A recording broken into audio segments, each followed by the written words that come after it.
তারপরে তো আওয়ামী লীগের লোকজনকে ডাকতে পারতেন, ভাই তোমাদের কি মতামত বলো। ভোটকে কেন্দ্র করে জোট গঠনের সংস্কৃতি বাংলাদেশে বহু পুরনো, কিন্তু প্রশ্ন রাখতে চাই যে ভোটের মাঠে জোটের রাজনীতি কতটা গুরুত্বপূর্ণ?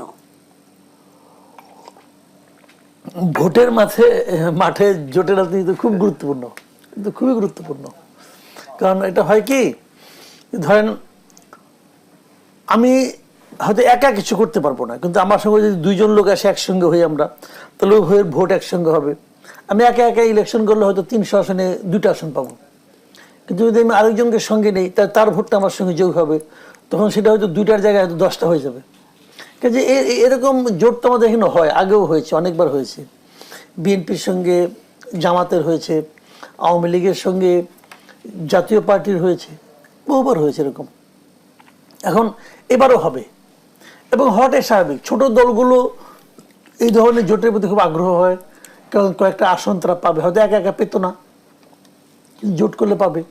আবার বড় দলগুলো আগ্রহী হয় যে ধরেন আপনার ক্ষমতায় যাওয়ার ক্ষেত্রে হয়তো তারা ভাবে আমার 1% 2% ভোট বাড়তি হলে আমি ক্ষমতায় যেতে পারবো, তখন সে 1-2%-এর জন্য তারা জোট করে। তো এই কারণে এই জোটগুলো ভোটের জোট আর কি, ভোট ভিত্তিক জোট। এখানে কিন্তু কোনো আদর্শিক জোট না এগুলো। তো এই ধরনের জোট এবার হবে, তবে এটা তো বিএনপির সঙ্গে হবে না, মানে জাতীয় পার্টির সঙ্গেও হবে না। জাতীয় পার্টি হবে কিনা জানি না, ওটা তো ইলেকশন করতে পারবে কিনা তাও জানি না।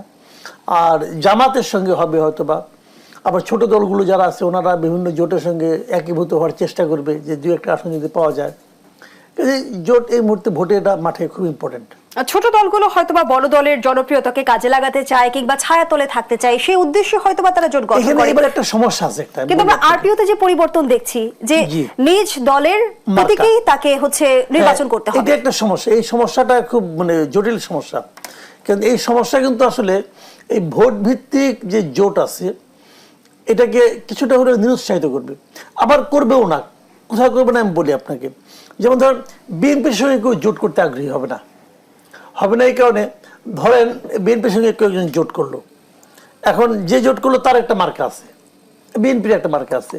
এখন ওই যে মার্কাটা আছে, নতুন যে মার্কাটা সে পাইলো, তাকে তো ওই মার্কায় ইলেকশন করতে হবে। এখন উনি যখন ওই মার্কে ইলেকশন করবেন, বিএনপির কিন্তু একটা আসনে 4-5জন ক্যান্ডিডেট আছে। বিএনপি যদি তার মার্কায় নির্বাচন করতো তাও একজন পেতো আর 3জন মুখ গোমরা করে বসে থাকতো।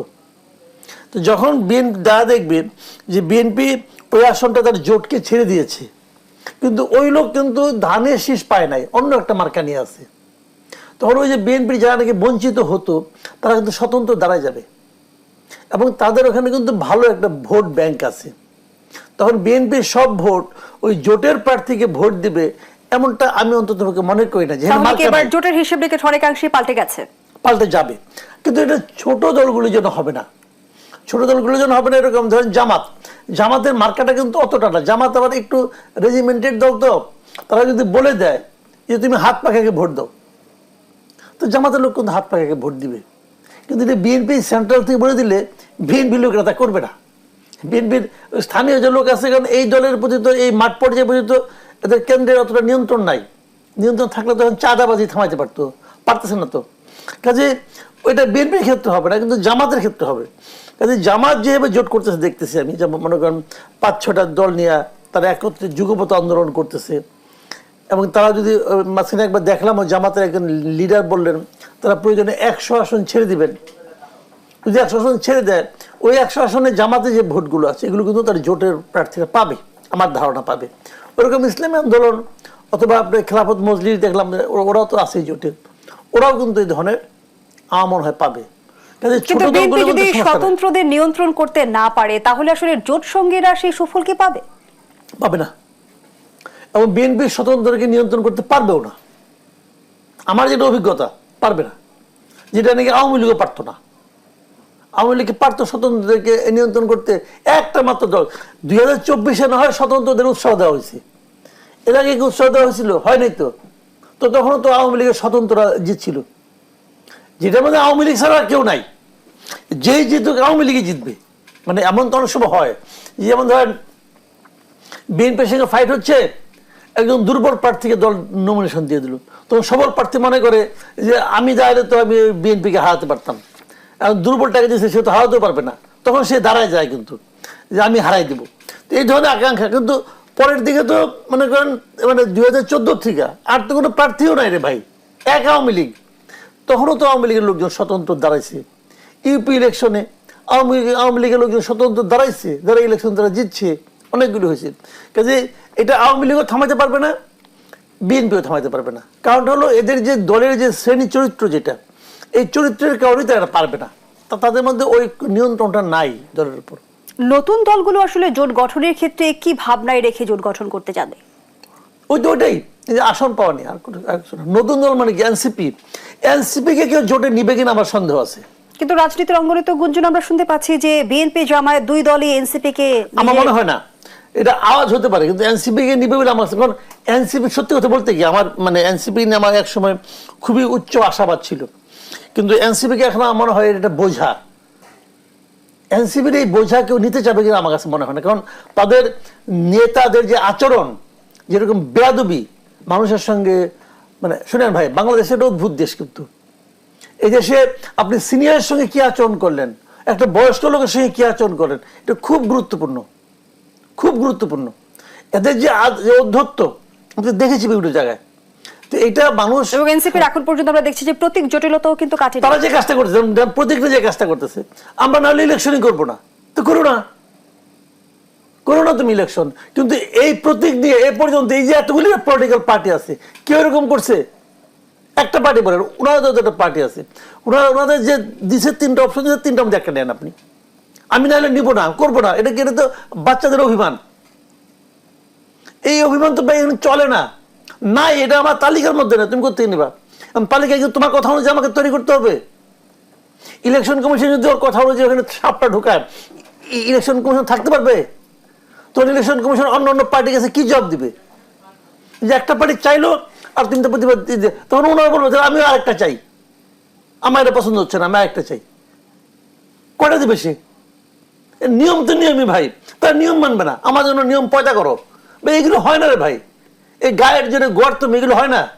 কিন্তু জনাব মাসুদ কামাল, ইলেকশন কমিশনের তো সেই এখতিয়ার আছে, সেই জুরিসডিকশন আছে যে প্রতীক সংযোজন বিয়োজন করতে পারে চাইলে। ইলেকশন কমিশনের অনেক কিছু আছে, কিন্তু একটা কনভেনশন বলতে একটা কথা আছে।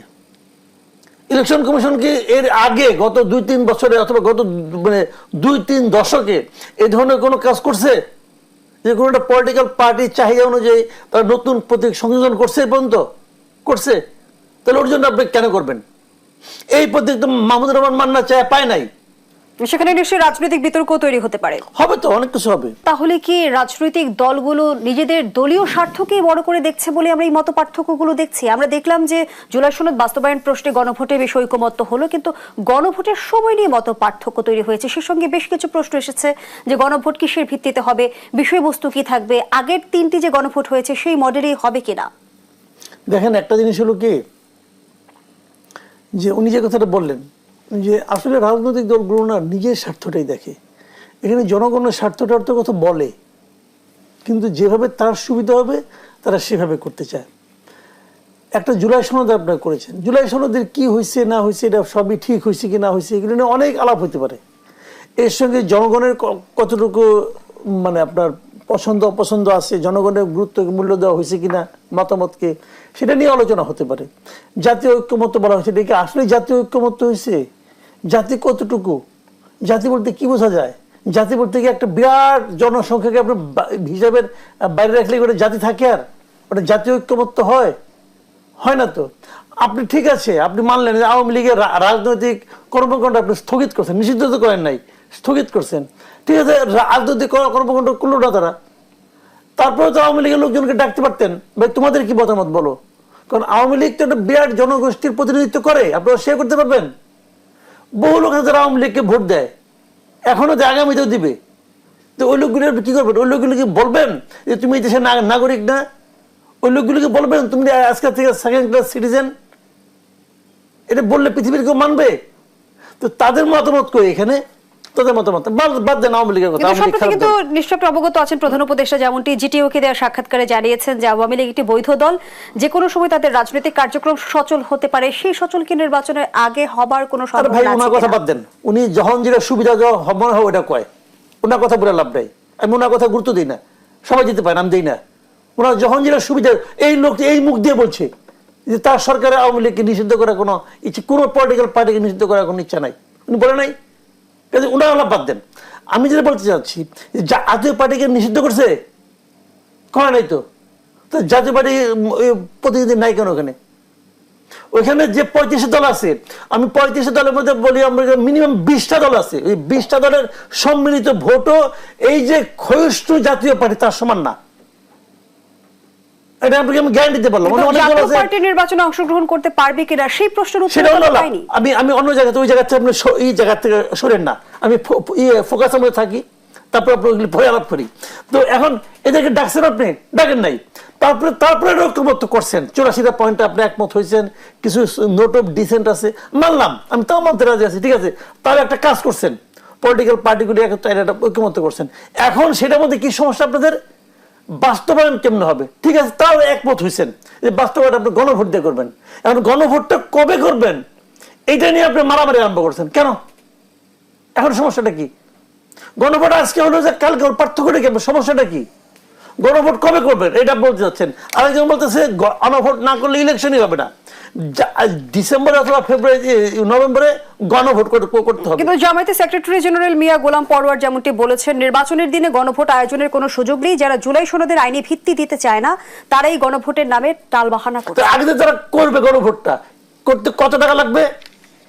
বাংলাদেশে সারা দেশব্যাপী ভোট করতে মিনিমাম 1,500 থেকে 1,800 কোটি টাকা লাগে। এটাকে জামাত দিবে? টাকা আমাদের বেশি হয়েছে না? এইগুলি আলাপ করে তো লাভ নাই। তো আপনি যদি ইলেকশনের দিন করেন, দেখেন কতগুলো সমস্যা আমি বলি।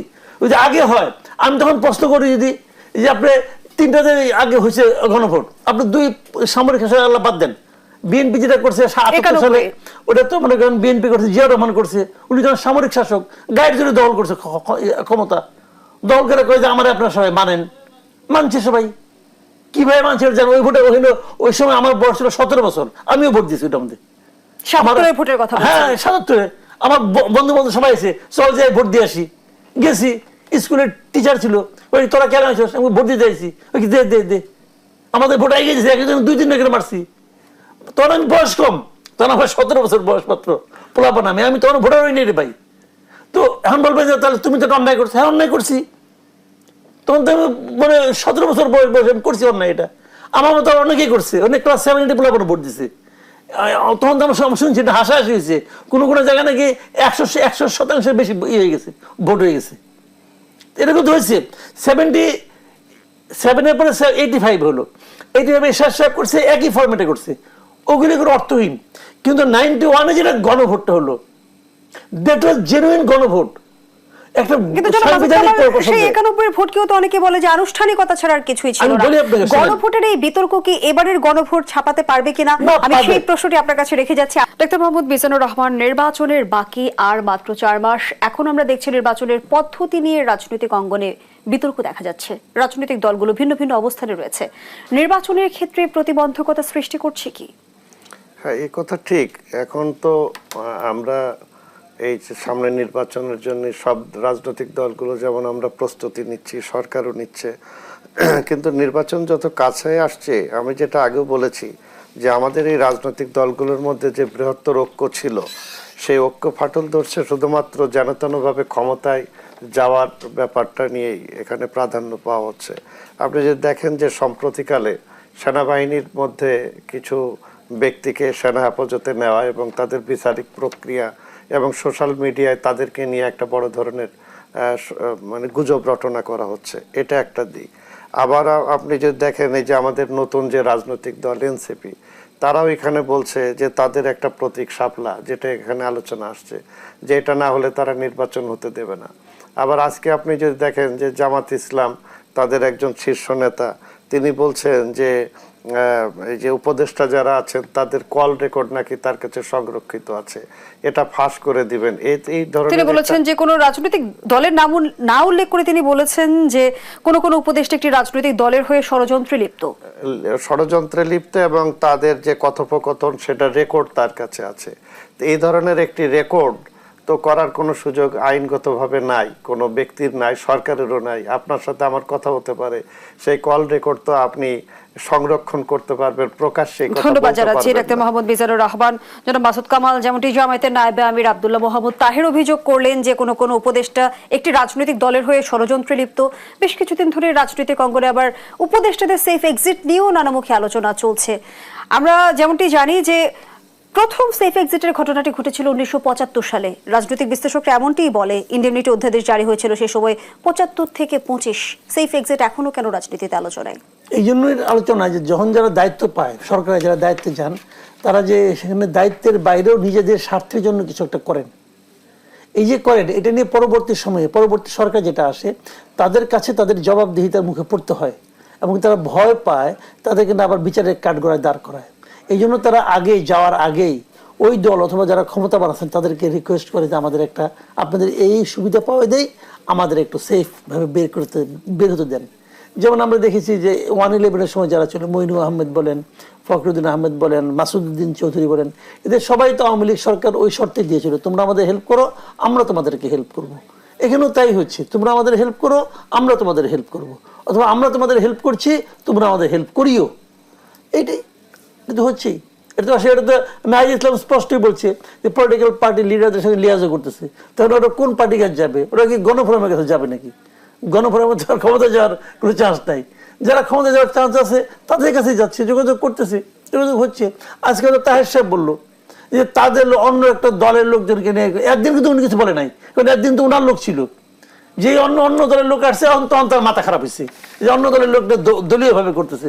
এটা তো মাহফুজ আলম একদিন বললোই যে সমস্ত গুরুত্বপূর্ণ পদে জামাত আর বিএনপি তাদের লোক বসাই দিয়েছে। কিন্তু সৈয়দ আব্দুল্লাহ মোহাম্মদ তাহের যেমনটি অভিযোগ করেছে, একটি দলের লোকদের বিভিন্ন গুরুত্বপূর্ণ সিভিল ও পুলিশ প্রশাসনে বসিয়ে নীল নকশার নির্বাচন করার ষড়যন্ত্র। ভাই এই এই যে প্রশাসনে দলীয় লোক বসানো, এটা জামাতের লোক বসছে, বিএনপির লোক বসছে। জামাতের চিকন বুদ্ধি, এই জন্য তারা গুরুত্বপূর্ণ জায়গাগুলি বসছে, কোনো আওয়াজ করে নাই।